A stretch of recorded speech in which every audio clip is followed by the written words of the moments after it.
네.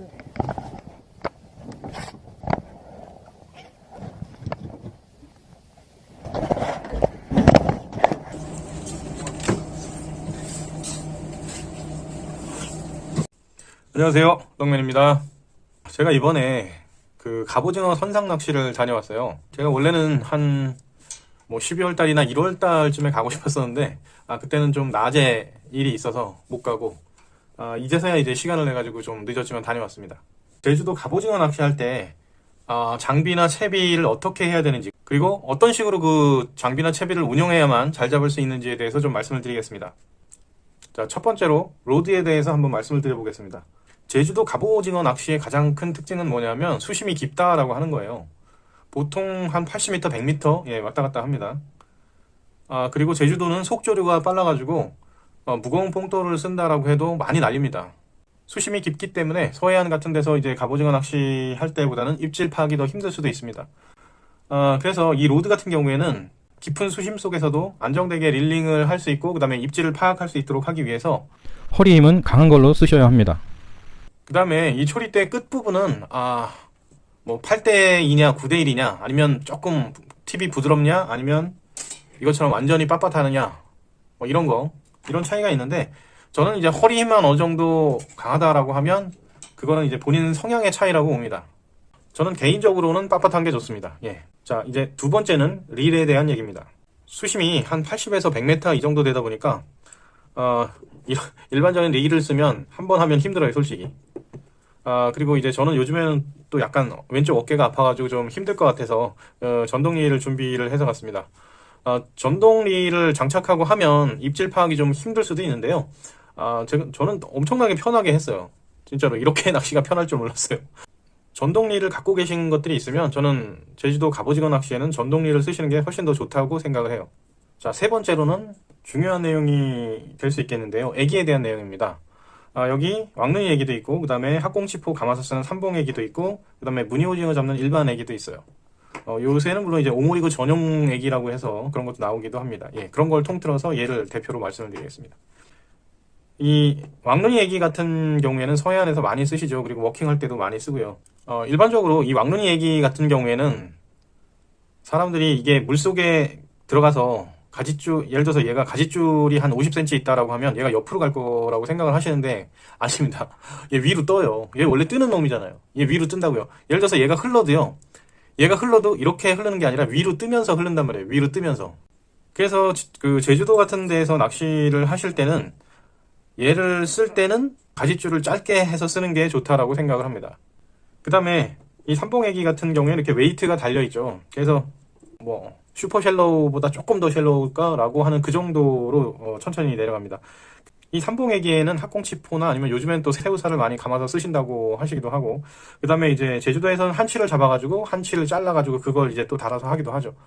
어떤 걸 달아서 하든 저는 그 효과는 아주 그렇게 크다라고 개인적으로 생각하지는 않습니다.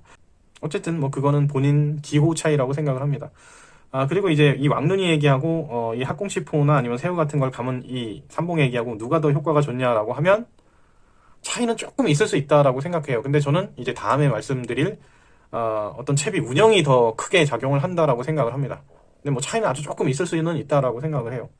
그 가장 큰 차이가, 저는 이 웨이트가 달려 있어가지고 얘는 물속에서 조류가 흐를 때 위로 떠서 흐르는 게 아니라 옆으로 이렇게 흐른다라고 하는 것 때문에 운영을 하기가 조금 더 얘보다는 편할 것 같다라고 생각을 합니다. 그 다음에 이 일반 애기 같은 경우에도 웨이트가 아주 무거운 게 아닌 슈퍼쉘로 같은 걸 쓴다라고 하면 이 삼봉 애기하고 똑같은 효과를 거둘 수 있을 거로 생각을 합니다.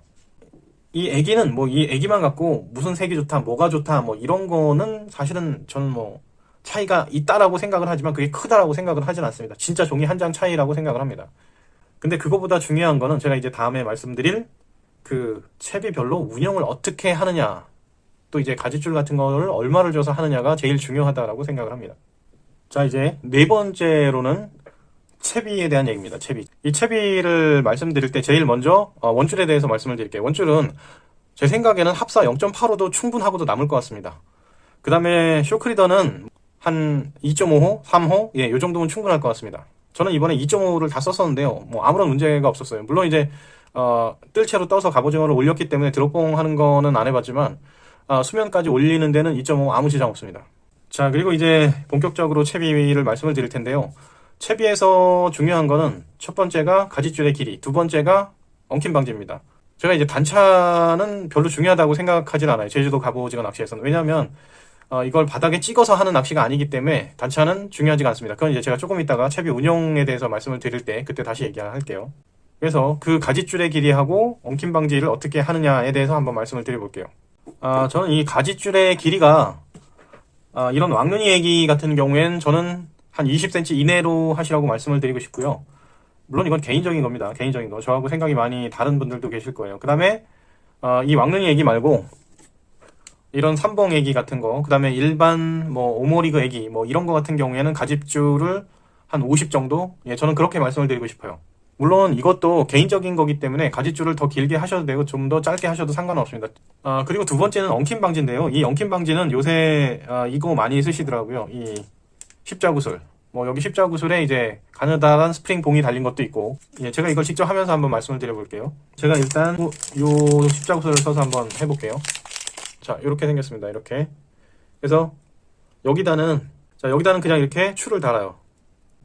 자, 여기다는 이렇게 줄을 답니다. 바로 여기다는 이렇게 줄을 달아요. 그리고 이렇게 단차 없이 그냥 다른 겁니다. 이렇게 줄을 달아요. 그 다음에는 여기 보면 십자로 이렇게 구멍이 뚫려 있어요. 그래서 그 구멍을 통과시키는 거예요. 이렇게. 나이 드셔가지고 눈이 침침한 분들은 좀 힘들 수도 있습니다. 자, 이렇게 여기다 이렇게 줄을 꼈습니다. 그리고 나서는 가짓줄의 길이를 얼마로 할지 결정을 하시고 애기 있는 쪽을 한번 묶어 주셔야 돼요.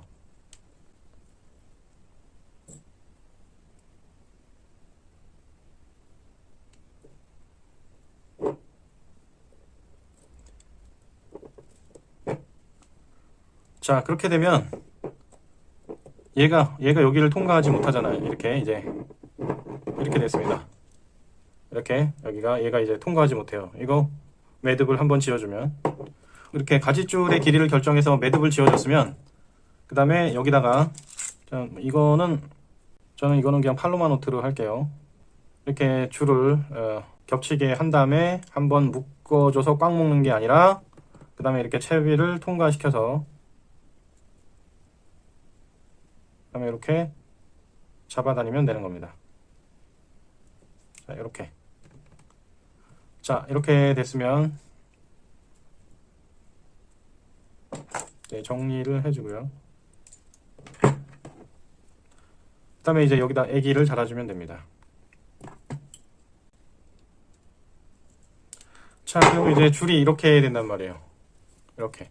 애기 쪽은 매듭을 지어주는데 원줄 쪽은 매듭을 안 짓습니다. 그거는 얘가 조금 자유롭게 놀게 하기 위한 것도 있지만 사실 필요가 없어요. 이쪽을 매듭하는 건. 원줄 쪽은 매듭하는 거는 필요가 없어요. 왜냐하면 이게 채비가 날리면 이 바닥에서 채비가 이렇게 날릴 거란 말이에요. 이렇게 바닥에서 채비가 이렇게 날릴 거란 말이에요. 그럼 이게 여기를 안 묶어도, 이쪽 원줄 쪽을 안 묶어도 상관이 없어요. 자, 그래서 가짓줄 길이 선택하시고 여기 매듭을 줘서 여기 통과하지 못하게 하고, 예, 이렇게 합니다. 채비를. 자, 이렇게 단차를 안 주게 되면, 이 뽕돌하고의 단차를 안 주게 되면 단차를 많이 줬을 때보다 훨씬 더 엉키지도 않아요. 그래서 아주 좋습니다. 자, 이제 다섯 번째로는 가장 중요한 채비 운용에 대해서 말씀을 드리겠습니다. 제주도 같은 경우에는 수심이 깊고 그 다음에 속조류가 빠르기 때문에 여기가 이제 그 바닥이라고 얘기를 한다면, 채비가 바닥에 닿으면 얘가 그냥 있는 게 아니라 속조류가 빠르기 때문에 얘가 굴르거나 아니면 얘가 이렇게 닿다가 떨어지고 이렇게 날려요. 자, 그래서 일반적으로 서해에서 하듯이 바닥에 줄을 닿게 하고 하거나 아니면 닿다가 들었다가 이렇게 하면서 하거나, 그러면 제주도와 같은 깊은 바다에 특히 속조류가 빠른 곳에서는 입질을 느끼기 힘듭니다. 그래서 이 입질을 효과적으로 알아채기 위해서 어떻게 하느냐 하면, 이게 한번 바닥에 닿은 다음에 이걸 살짝 들어주는 겁니다. 제가 아까 단차가 중요하지 않다라고 말씀을 드렸죠. 이 추의 단차. 왜냐하면 그냥 이 상태로 하셔도 이게 릴을 몇 번 감느냐에 따라서 올라가잖아요. 이걸 많이 띄우겠다. 그럼 단차를 길게 하는 거하고 똑같고요. 많이 띄우지 않겠다라고 하면 단차를 짧게 하는 거하고 똑같아요. 그래서 이 추를 여기 이 채비에 이렇게 연결을 하실 때는 이게 짧아도 상관이 없습니다. 일단은 가장 중요한 건 채비가 바닥에 닿으면 원하는 그 높이만큼 띄우는 겁니다. 릴을 돌려서. 예, 그게 가장 중요한 거예요. 그러면 그때 입지를 어떻게 파악하느냐라고 하면 이게 가만히 이렇게 들고 있었을 때 초리대 움직임을 보거나 아니면 요놈들이 이렇게 쪽쪽 당기는 경우도 있어요. 예, 그렇게 느끼거나 아니면 한 번씩 이렇게 슬쩍 들어준단 말이에요. 그럼 무게감이 틀려지는 게 느끼거든요. 평상시보다 약간 무거워진 느낌이 드는 게 있어요. 그러면 그때 이제 챔질을 하시면 됩니다. 자, 지금까지 롱맨이었습니다. 고맙습니다.